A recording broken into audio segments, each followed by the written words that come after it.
네, 오늘 본문 말씀은 사사기 12장 8절에서 15절 말씀입니다. 제가 가지고 있는 성경으로는 구약 384페이지입니다. 8절에서 15절. 우리 한 목소리로 읽도록 하겠습니다. 시작. 그 뒤를 이어 베들레헴의 입산이 이스라엘의 사사가 되었더라. 그가 아들 30명과 딸 30명을 두었더니 그가 딸들을 밖으로 시집 보냈고 아들을 위하여는 밖에서 여자 30명을 데려왔더라. 그가 이스라엘의 사사가 된 지 7년이라. 입산이 죽음에 베들레헴에서 장사되었더라. 그 뒤를 이어 스불론의 아들 엘론이 이스라엘의 사사가 되어 10년 동안 이스라엘을 다스렸더라. 스불론 사람 엘론이 죽음에 스불론 땅 아얄론에 장사되었더라. 그 뒤를 이어 바라돈 사람 힐렛의 아들 압돈이 이스라엘의 사사가 되었더라. 그에게 아들 40명과 손자 30명이 있어 어린 낙이 70마리를 탔더라. 압돈이 이스라엘의 사사가 된 지 8년이라. 비라돈 사람 힐렐의 아들 압돈이 죽음에 에브라임 땅 아말렉 사람의 산지 비라돈에 장사되었더라. 아멘. 네, 우리 옆에 분하고 인사할까요? 하나님 우리와 함께 하십니다. 네, 하나님 우리와 함께 하십니다. 하나님 우리와 함께 하십니다.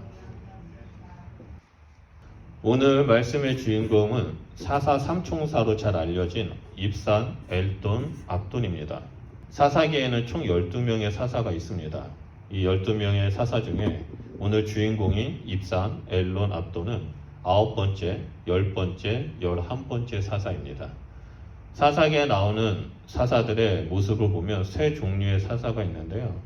첫 번째 분류에 속하는 사사는 온니엘, 에웃, 삼갈, 드보라, 돌라, 야일처럼 처음부터 끝까지 하나님의 뜻에 따라 하나님의 말씀에 따라 이스라엘을 다스렸던 사사가 있고요. 두 번째는 기드온처럼 처음에 하나님의 뜻대로 시작했다가 나중에 변질이 되어서 우상 숭배에 빠지는 사사가 있습니다. 그리고 세 번째 분류로는 입다, 입산, 엘론, 압돈처럼 잘못된 길로 갔던 사사들이 있습니다. 물론 마지막 사사인 삼손은 좀 특이합니다. 처음엔 잘 시작했다가 중간에 다른 길로 빠지고 나중에 회개해서 돌아온 사사가 삼손이죠. 입다가 죽고 뒤이어서 이 입산, 엘론, 압돈이 사사가 되어서 25년 동안 이스라엘을 다스립니다. 이들이 사사로 있었던 시기는 대체로 평화로운 시기였습니다. 이방 민족에 대한 침입도 없었고요. 이스라엘 내에 갈등도 전혀 없었습니다. 만약에 어떠한 특이한 사건이 있었다면 분명히 성경에 기록되었을 것입니다. 하지만 사사기에는 이 세 사사가 다스렸던 시기에 어떠한 특별한 사건이 없다라고 나오고 있습니다. 짧게 기록된 삼갈, 돌라, 야일의 경우를 보면은 짧은 단어를 통해서 사건을 볼 수 있게 되고 또한 그 사건을 통해서 왜 이들이 사사가 되어서 활동했는지 우리가 추적할 수 있습니다. 하지만 오늘 주인공이 입산, 엘론, 압돈의 경우는 다릅니다.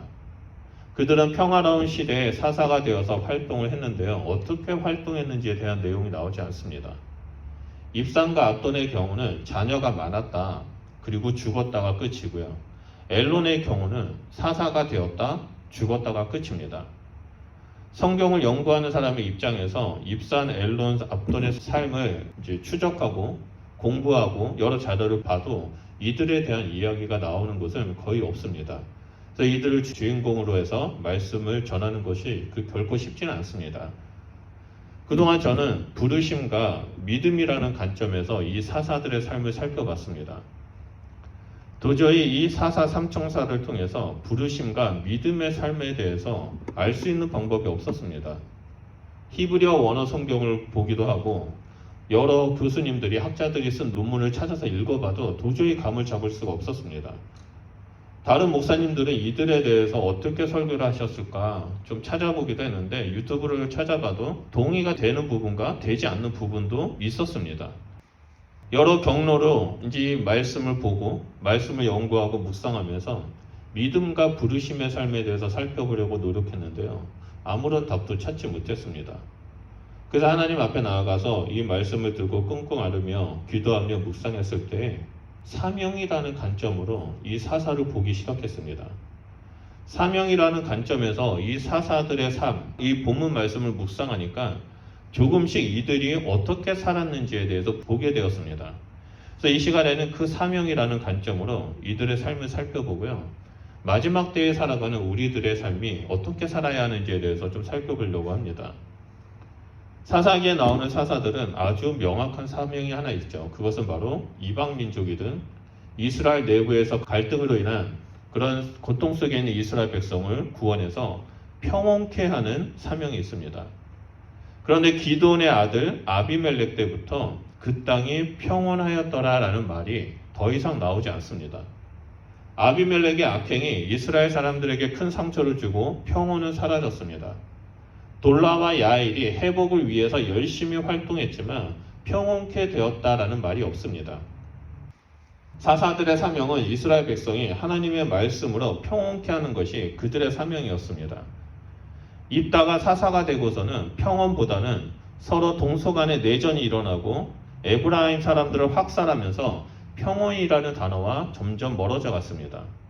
이런 상황 속에서 입산과 엘론과 압돈이 차례대로 사사가 되어 등장합니다.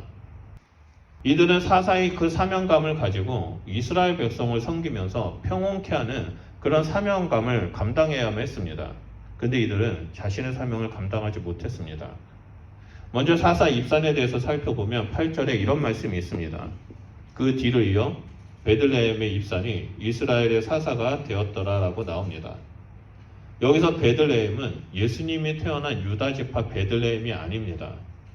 입산이 활동하던 이 배경의 베들레헴은 이스라엘의 북부 지역에 위치한 스불론 지파에 속한 베들레헴입니다. 게다가 입산의 이름의 뜻은 화려하다라는 뜻을 가지고 있습니다. 그가 얼마나 화려하게 살았는지 9절에 이렇게 증거합니다. 그가 아들 30명과 딸 30명을 두었더니 그가 딸들을 밖으로 시집을 보냈고 아들을 위하여 밖에서 여자 30명을 데려왔다. 그가 이스라엘의 사사가 된 지 7년이다라고 말을 합니다. 여러분, 아들이 30명, 딸이 30명입니다. 지금 입산이 몇 살인지를 모르겠지만 자녀가 60명입니다. 자녀가 60명이라는 것은 그가 여러 명의 부인을 두고 있다는 것을 보여줍니다. 그리고 7년 동안 입산이 했던 것은 60명의 자녀들을 결혼시키는 거였습니다. 아들을 장가 보내고 딸들을 시집 보내는 것이 그의 일이었습니다. 7년 동안 60명의 자녀들을 결혼시키기 위해서 얼마나 많은 돈을 쓰고 얼마나 많은 일들을 행했는지 한번 생각해 보시기 바랍니다. 오늘이야 결혼식을 하루에 끝나지만 이때는 결혼식은 축제이기 때문에 짧게는 일주일이었습니다. 길게는 열흘 동안 합니다. 60명의 사람들을 결혼을 시켰다라고 생각해 보십시오. 7년에. 1년에 아마 8명, 9명을 결혼을 시켰을 겁니다. 그거에 들어가는 비용과 그거에 들어가는 모든 노력을 한번 생각해 보시면 이 사람은 7년 동안 자녀를 결혼시키는 데에만 썼다는 거죠.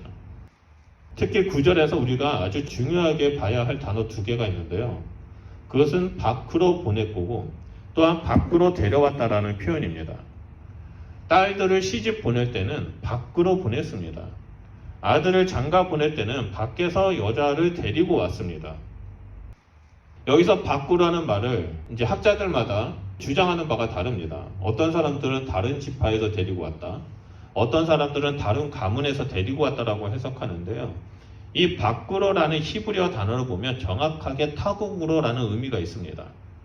다시 말해서 딸을 타국으로 보냈다라는 거죠. 그리고 또 아들을 위해서 여자를 타국에서 데리고 왔다는 겁니다. 이방 민족으로 시집을 보냈고 이방 민족의 여인을 데리고 와서 결혼을 시켰다고 말을 하고 있습니다. 그런데 여기서 한 가지 문제가 생기죠. 신명기 7장 3절 4절에 뭐라고 말합니까? 하나님께서 이스라엘이 가나안 땅에 들어갔을 경우 그 땅에서 정착할 때 이방 민족과 결혼하지 말라라고 분명하게 명령하고 계십니다. 그렇게 할 경우 그들이 너희가 하나님을 떠나서 다른 신들을 섬기게 되고 하나님께서 진노하셔서 너희를 멸하실 것이다 라고 경고하는 내용이 나오죠. 그런데 입사는 그러한 하나님의 경고의 말씀을 가뿐히 무시합니다. 밖으로 보내고 밖에서 데리고 옵니다. 그렇다면 입사는 사사임에도 불구하고 왜 이런 일을 했었을까요? 그 이유는 우리가 잘 알고 있죠. 우리가 옛날 드라마 있잖아요. 조선시대, 고려시대 그런 드라마를 보면 지도자들이 그 땅의 평화를 위해서 다른 민족의 지도자들과 정략 결혼을 하는 것을 볼 수 있습니다. 다시 말해서 입사는 하나님의 말씀으로 평온케 해야 하는 사명이 있음에도 불구하고 인간의 생각으로서 가장 합리적인 생각, 가장 쉬운 방법으로 평화를 만들고자 했던 겁니다. 사람들이 이런 말을 하죠. 뭐로 가든 서울만 가면 된다. 목적만 갔다면 날아가든 기어가든 뛰어가든 걸어가든 그 목적지만 도착하면 된다. 삥삥 돌아가든 곧장 가든 서울만 가면 된다라고 말을 합니다. 근데 성경은 뭐라고 말합니까? 힘들고 내 생각과 다르다 할지라도 좁은 문을 지나서 좁은 길로 가라고 말씀하고 있습니다. 다시 말해서 하나님은 우리에게 믿음을 붙잡고 하나님의 말씀대로 하나님의 뜻대로 표대를 향해 믿음의 경주를 하라고 말하고 계시죠. 물론 우리가 연약해서 쓰러질 수 있지만 하나님은 쓰러진 우리에게 계속해서 권면하고 격려해서 그 믿음의 경주 자리에서 벗어나지 못하게 하고 우리를 이끄시고 그 표대를 향해 인도하신다는 겁니다. 하지만 세상은 어떤 방법이든 간에 결과만 도달하면 된다라고 말합니다. 지금 입사는 사사로서 하나님의 말씀으로 평온케 해야 하는 사명이 있습니다. 하지만 입사는 하나님의 말씀이 아니라 자신의 생각대로 가장 합리적인 방법으로 가장 쉬운 방법으로 평화를 만들려고 노력합니다. 그 방법이 7년 동안 60명의 자녀들을 정략 결혼을 시키는 거였습니다. 1년에 최소 8번입니다. 가장 큰 축제였기 때문에 1년에 일주 또는 열흘 동안 거의 80일이죠. 최대 80일 동안 엄청난 돈을 들여서 축제를 엽니다. 이방 민족과 정략 결혼을 통해서 평화를 만들어냅니다. 아마 평화라고 왔을 겁니다. 어떻게 사돈의 나라를, 사돈의 민족을 침략할 수 있겠습니까? 하지만 이 평화는 거짓된 평화였습니다. 오히려 이스라엘을 그 평화로운 가짜 평화 속에서 나태함으로, 영적인 수렁으로 이끌어내는 결과를 나타내는 거죠. 사사 입사는 힘들어도 지금 당장 결과물이 보이지 않다 할지라도 하나님의 뜻에 따라 사명의 길을 걸어야만 했습니다. 쉬운 길, 합리적인 길을 선택하는 것이 아니라 세상의 방법을 선택하는 것이 아니라 하나님의 말씀을 붙잡고 믿음으로 사명의 길을 감당해야만 했습니다. 인간적인 눈으로 본다면 입사는 훌륭한 정치가일 수 있습니다. 능력 있는 사사일 수도 있습니다. 그 정치적으로 이방 민족과 화평케 되었습니다. 하지만 믿음의 눈으로 본다면, 말씀의 눈으로 본다면 그는 하나님을 떠난 사사임을 보게 됩니다. 입사는 하나님의 뜻과 하나님의 방법대로 하나님의 말씀대로 행하지 않았습니다. 자신의 생각대로 했습니다. 우리는 이를 조심해야 한다는 거죠. 합리적인 생각, 내 기준에 빠져서 하나님이 아닌 나를 우상으로 만들어서는 안 된다는 거죠. 내가 주인된 삶을 사는 것이 아니라 오직 하나님이 주인된 삶을 살면서 이 땅에서 하나님의 뜻을 이루는 청지기적인 삶을 살아야 한다는 것을 우리는 입산의 모습을 통해서 배울 수 있습니다. 그럴 때 거짓된 평화가 아니라 참된 평화가 우리의 삶 가운데 가득 충만하게 될 거라고 믿습니다. 두 번째로 살펴보고자 하는 사사는 엘론입니다. 11절과 12절 말씀에 엘론에 대해서 이렇게 간단하게 소개합니다. 스불론 사람 엘론이 이스라엘 사사가 되어서 10년 동안 이스라엘을 다스렸고 스불론 사람이 죽음에 스불론 땅 아얄론에 장사되었더라라고 나옵니다. 그 외에 엘론에 대한 정보는 그 어디에도 없습니다. 오직 사사가 되었고 죽었다. 그게 끝입니다. 엘론을 소개한 구절을 아무리 쪼개고 분석해도 그가 어떻게 사역했는지 어떠한 삶을 살았는지 전혀 알 수가 없습니다. 엘론보다 더 짧게 한 구절로 기록된 삼갈의 경우는 단어를 통해서 그 삶을 유추할 수 있습니다. 하지만 엘론은 그 어디에도 그의 삶을 유추할 수 있는 것은 살펴볼 수가 없습니다. 엘론에 대한 논문을 그렇게 찾아봐도 그 사람에 대한 얘기가 거의 없습니다. 다만 엘론이 죽어서 묻힌 땅이 아얄론이라고 하죠. 이 아얄론이 엘론의 이름과 히브리어로 똑같다고 합니다. 똑같은 단어라고 합니다. 그래서 아마 엘론이 건축한 성읍일 거야.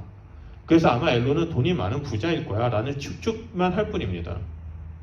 성경은 엘론에 대해서 사사가 되어서 10년 동안 그가 이스라엘을 어떻게 평온케 했는지에 대한 내용이 전혀 나오지 않습니다. 아무런 정보가 없습니다. 마치 엘론이라는 겉모습이 있는 것 같은데 그 안에는 텅텅 비어있는 빈 깡통, 빈 병과 같은 그런 모습으로 우리에게 소개되고 있습니다. 엘론에 대해서 말씀을 연구하면서 정말 고민을 많이 했습니다. 말씀을 묵상하면서 어떠한 관점으로 엘론을 봐야지만 내 안에 하나님이 주신 은혜가 있을까? 하나님은 엘론을 통해서 우리에게 하시고자 하시는 말씀은 무엇일까에 대해서 깊이 묵상을 하다가 서두에 말씀드린 것처럼 사명자의 삶, 사명이라는 관점으로 엘론을 묵상하기 시작하다 보니까 갑자기 예수님께서 비유하셨던 청지기의 비유가 떠오르기 시작했습니다. 주인이 5달란트, 2달란트, 1달란트를 종에게 맡기고 갔죠. 그리고 주인이 갑자기 어느 날 돌아와서 그 종들을 부릅니다. 그리고 그들에게 어떻게 했냐고 물어보죠. 그때 5달란트는 5달란트를 남기고 2달란트를 받은 종은 2달란트를 남깁니다. 그래서 그 주인이 그 종들에게 착하고 충성된 종이라고 말하면서 더 많은 것을 너희한테 맡기겠다라고 말을 하는 내용이 나옵니다. 하지만 1달란트를 가져온 그 종에게는 악하고 게으른 종이라고 말합니다. 왜 그렇습니까? 아무것도 안 했습니다. 땅에 묻기만 했죠. 저는 이 엘론의 삶을 통해서 묵상했던 것이 무엇이냐면 하나님께서 주신 달란트를 이 땅에서 어떻게 사용해야 하는가? 하나님이 주신 달란트와 하나님이 주신 나에게 주신 은사와 그 재능을 이 땅에서 어떻게 하나님의 나라를 확장시키고 하나님을 사랑하고 이웃을 사랑하며 살아가야 하는지에 대해서 묵상하기 시작했습니다. 우리 주님은 2000년 전에 하늘로 승천하셨죠. 승천하셨을 때 우리에게 분명히 말씀하셨습니다. 내가 다시 오겠다라고. 다시 그날이 도적같이 내가 올 것이다라고 말씀하셨습니다. 그리고 우리에게 보혜사 성령님을 보내주셨고 우리에게 여러 가지의 은사를 주셨고 달란트와 재능을 주셨습니다. 그리고 그 달란트와 재능을 가지고 하나님을 사랑하고 이웃을 사랑하라라고 그 사명, 그래서 서로 평온케 하라는 그 사명을 주셨습니다. 이제 우리 주님은 조만간 오실 겁니다. 아니면 우리가 죽어서 저 천국에 갔었을 때 우리가 하나님 보좌 앞에 섰을 때 우리 주님이 우리에게 이렇게 말씀하실 겁니다. 너는 무엇을 했느냐? 내가 너한테 이런 은사를 주었고 내가 너한테 이러한 달란트를 줬는데 너는 무엇을 했느냐라고 물으실 겁니다. 이 엘론은 예수님께서 그 비유로 말씀하셨던 그 1달란트의 종과 똑같은 삶을 살았던 것 같습니다. 사사로서 부르심을 받았고 사사로서 그 땅에 하나님의 말씀으로 평온케 해야 할 이 엘론이 아무것도 하지 않았습니다. 겉모습만 사사이지 그의 삶은 그러한 평온 가운데 평화로운 세상 가운데 이방 민족의 침입도 없고 또한 그런 이스라엘 내부의 갈등도 없는 그런 평안한 가운데 그저 자기만을 위해서 살았다는 것을 볼 수 있습니다. 우리는 이 엘론의 모습을 통해서 겉모습만 그리스도인이 되는 것이 아니라 정말 그리스도인의 삶을 살아야 되는 것, 하나님의 백성다운 삶을 살아야 한다는 것을 우리는 배울 수 있습니다. 그래서 누군가가 우리를 볼 때 저 사람은 정말 교회 다니는 사람이구나, 저 사람은 정말 하나님께서 형통케 하는 사람이구나라는 그런 고백이 나와야 한다는 거죠. 하나님을 사랑하고 이웃을 사랑하는 그 참된 그리스도인, 경건의 모습이 아니라 경건의 능력이 있는 그런 성도의 삶이 되어야 한다는 것을 이 엘론을 통해서 우리는 배우고 또한 우리 삶에 적용해야 한다는 거죠. 그리고 나서 엘론에 뒤이어서 사사 압돈이 나옵니다. 13절을 보면 엘론에 뒤를 이어 힐렐의 아들 압돈이 이스라엘 사사가 되었다라고 나오죠. 그리고 14절에 그의 아들 40명과 손자 30명이 있어서 어린 나귀 70마리를 타고 다녔다라고 말합니다. 압돈이 이스라엘을 다스린 지 8년이었다라고 말합니다. 이 압돈을 소개하는 내용 중에 다른 사사들과 다른 얘기가 하나가 나오는데요. 그것은 바로 손자를 언급하고 있다는 겁니다. 그동안 우리가 살펴본 사사들의 이야기는요, 손자에 대해서 얘기한 내용이 하나도 안 나옵니다. 딸에 대해서는 입달을 통해서 나오지만 사사 본인의 얘기만 나오지 아들, 특히 손자까지 얘기하는 경우는 거의 없습니다. 압돈은 아들이 40명이고 손자가 30명이라고 하는데요. 이들 모두 당시 최고의 우승수단인 어린 나귀를 탔다고 말합니다.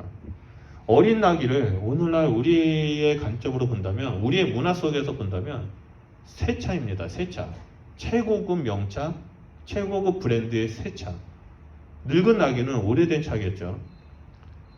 지금과 이스라엘은요, 여러 사사들이 세워졌습니다. 하지만 압돈에 이르러서는 이 사사의 집안 규모와 재산의 규모가 어마어마하게 쌓인 것을 볼 수 있습니다. 3대에 이르러 어린 나귀를 탔다라고 기록되어 있기 때문입니다. 사사의 권력이, 사사의 재산이 아들을 거쳐서 손자까지 3대에 이르러 세습이 되고 있다는 것이 이 압돈을 통해서 볼 수 있습니다. 물론 이 사사 중에 야일도 그의 30명의 자녀들이 어린 나귀를 탔다라는 내용이 나옵니다. 그래서 이 사사 압돈의 삶과 사사 야일의 삶을 서로 비교할 수 있습니다. 하지만 사사 야일은 그 아들들에게는 한 가지 더 다른 얘기가 나오는데요. 성읍 30개가 그들에게 주어졌다는 거죠. 그래서 아버지의 뜻에 따라서 그 30명의 아들이 하나씩 하나씩 성읍을 하나님의 말씀으로 다스리고 관리했다는 것을 보여줍니다. 하지만 압돈에 이르러서는 자기를 위해서, 자기 가족을 위해서 집안에 재물을 쌓죠. 사사의 지위를 이용해서 재물을 쌓아서 자자손손, 심지어 손자까지 그 재물을 이용하고 있다는 것을 보여줍니다. 게다가 압돈의 이름의 뜻이 무엇인지 아십니까? 노예 근성입니다. 비굴한 그런 의미를 가지고 있습니다. 한마디로 사사로서 하나님의 뜻을 따라 사명을 이루는 것에 관심이 있는 것이 아니라 재물의 노예가 되고 그 만몬이라고 하죠. 만몬의 영의 노예가 되어서 비굴한 인생을 살았다는 것을 보여줍니다. 그는 이스라엘을 다스리는 것에는 관심이 없었습니다. 오직 자기 자신과 가족들의 사치와 호화스러운 삶을 사는 것에 집중했습니다. 지금까지 우리가 살펴본 이 입산, 엘론, 압돈은요, 소사사 삼총사로 불리고 있습니다. 이들이 활동했던 시기는 서두에서 말씀드렸던 것처럼 평화의 시기였습니다. 그 어떠한 외부의 침략도 없었고요. 그 어떠한 내부의 갈등도 없었습니다. 그냥 평화로웠습니다. 어느 길을 가도 평화롭게 생활할 수 있는 그런 삶이었습니다. 그동안 우리가 살펴보았던 다른 사사의 시대와는 비교할 수 없을 만큼 평화로웠습니다. 그런데 이 평화가 이스라엘뿐만 아니라 사사에게 독이 되어버렸습니다. 압돈 이후에 이스라엘 사람들은 이 평화에 속아서 살아가다가 40년 동안 블레셋의 노예가 되어버립니다. 40년 동안 블레셋에서 고통을 당합니다. 입산과 엘론의 압돈이 그 영적인 낙태함과 평화에 젖어드는 그 가짜 평화에 속아 넘어갔을 때 이스라엘은 40년이라는 블레셋의 식민지가 되어 고통을 당하게 됩니다. 이들은 25년 동안 이스라엘을 돌보는데요. 자기 가문을 돌보고 자기 가족을 돌보고 자기 자신만 잘 먹고 잘 사는 데 집중했습니다. 입사는 7년 동안 60명의 자녀를 이방 민족과 정략 결혼을 시키면서 거짓 평화를 만들어냈습니다. 엘론은 자기가 살아가는 성읍을 건축했지만 사사로서 아무것도 행하지 않았습니다. 그냥 깡통 같은 삶, 빈 삶을 살았습니다. 압돈은 엄청난 재물을 모으는 데 집중했습니다. 그 결과 아들과 손자까지 3대가 사치스럽게 호화스러운 삶을 살게 되었습니다. 그 어디에도 하나님의 뜻을 이루는 것, 하나님의 말씀으로 평온케 한다라는 그 사명을 감당했다라는 이야기가 없습니다. 이들 모두가 세상이 주는 거짓 평화에 속아서 좋은 게 좋은 것이라며 타협하고 나태함 가운데 살아갔습니다. 그 어디에도 신앙적 성숙도 없었고요. 하나님을 향한 사랑의 모습도 없습니다. 사사마저 하나님을 잊어버리게 되니까 결국엔 블레셋의 속국이 되고 식민지가 되고 40년 동안 노예 생활을 하게 되었습니다. 오늘 본문의 주인공이 입산과 엘론과 압돈의 모습은 우리에게 매우 중요한 교훈을 주고 있습니다. 특히 개독교라고 조롱받고 있는 이 시대, 하나님의 말씀은 멀리하고 무시당하는 이 시대 속에서 우리가 이 말씀을 통해서 어떻게 살아야 하는지를 볼 수 있습니다. 그래서 우리는 결코 거짓된 평화에 속지 말아야 한다는 겁니다. 우리의 삶에 거짓된 평화가 들어온다면 우리는 그 삶에 젖어들어서 입산과 엘론과 압돈처럼 그리스도인의 삶이라는 그 사명을 잊어버리고 세상 사람들과 똑같이 살아가게 된다는 거죠. 지금 우리가 필요한 것은 세상의 평화가 아니라 평강의 왕으로 오신 우리 주 예수 그리스도 한 분뿐입니다. 예수님은 요한복음 14장 27절에 이렇게 말씀하셨습니다. 아주 중요한 말씀이니까 우리 한 목소리로 읽으면서 선포하도록 하겠습니다. 시작. 평안을 너희에게 끼치노니 곧 나의 평안을 너희에게 주노라. 내가 너희에게 주는 것은 세상에 주는 것과 같이 아니하니라. 너희는 마음에 근심하지도 말고 두려워하지도 말라라고 말합니다. 예수님은 우리에게 세상의 평화가 아니라 참된 평강을 주시기 위해 이 땅에 오셨습니다.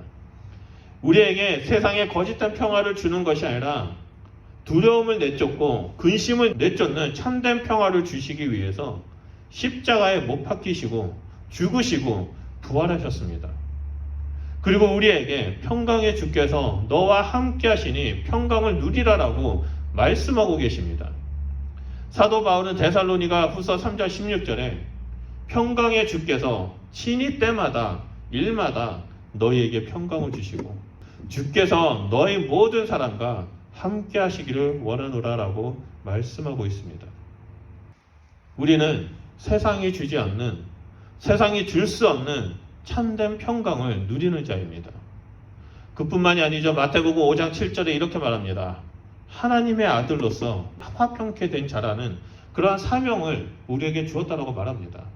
화평케 하는 자는 하나님의 아들로 일컬음을 받을 것이다 라고 말하고 있죠. 그렇기 때문에 우리가 어디에든지 우리는 화평케 하는 자가 되어야만 합니다. 서두에 말씀드린 것처럼 사사들은 혼돈과 고통 속에 있는 이스라엘 백성들을 평온케 하는 사명을 받았습니다. 사사들은 그 고통 속에서, 그 혼동 속에서 하나님만을 붙잡고 하나님의 뜻대로, 하나님의 말씀대로 그 사명을 감당했습니다. 그래서 이스라엘에게 하나님이 주시는 참된 평강을 누리도록 이끌었습니다. 그런데 그 평온이 찾아오기 시작하니까 이스라엘 백성뿐만 아니라 사사들까지 조금씩 변질되어 버렸습니다. 기드온이 평온이 찾아오기 시작하니까 변질이 되어서 우상 숭배를 하게 만듭니다. 입다가 자신의 거부하는 자들을 학살을 합니다. 그리고 입산과 엘론과 압돈 역시 세상의 거짓된 평화 속에서 젖어 들어가면서 영적인 나태함 가운데 빠져 사명을 버리는 자가 되었습니다. 오늘 말씀은 우리에게 너무나 중요합니다. 구원은 받았지만 하나님 없이 사는 삶이 얼마나 위험한지를 보여주고 있습니다. 구원을 받았지만 하나님이 주인된 삶을 사는 것이 아니라 평강의 주이신 예수 그리스도를 주인된 삶으로 사는 것이 아니라 내가 주인된 삶을 살려고 하는 모습이 얼마나 두렵고 무서운지를 보여주고 있습니다. 이 마지막 때에 우리가 깨어 있어야 됩니다. 우리는 깨어 있어서 거짓된 평화에 속지 말아야만 합니다. 우리가 그 거짓된 평화에 속아 무너지게 된다면 우리뿐만 아니라 우리 주변 사람들까지 또한 다음 세대까지 어두움 속에 헤매게 되어버린다는 거죠. 그 증거가 이 사사 삼총사 이후에 블레셋에 40년 동안 노예 생활을 하는 이스라엘 모습을 통해서 볼 수 있게 됩니다. 하나님은 우리와 함께 하십니다. 그 하나님은 평강의 주 하나님이십니다. 평강의 주 하나님은 우리와 함께 하셔서 세상에 줄 수 없는 평강을 주길 원하고 계십니다. 우리와 함께 하시는 그 예수 그리스도를 주인으로 삼을 때 우리는 비로소 세상이 줄 수 없는 그 평강을 누리게 됩니다. 세상이 줄 수 없는 참된 평온 가운데 머물게 됩니다.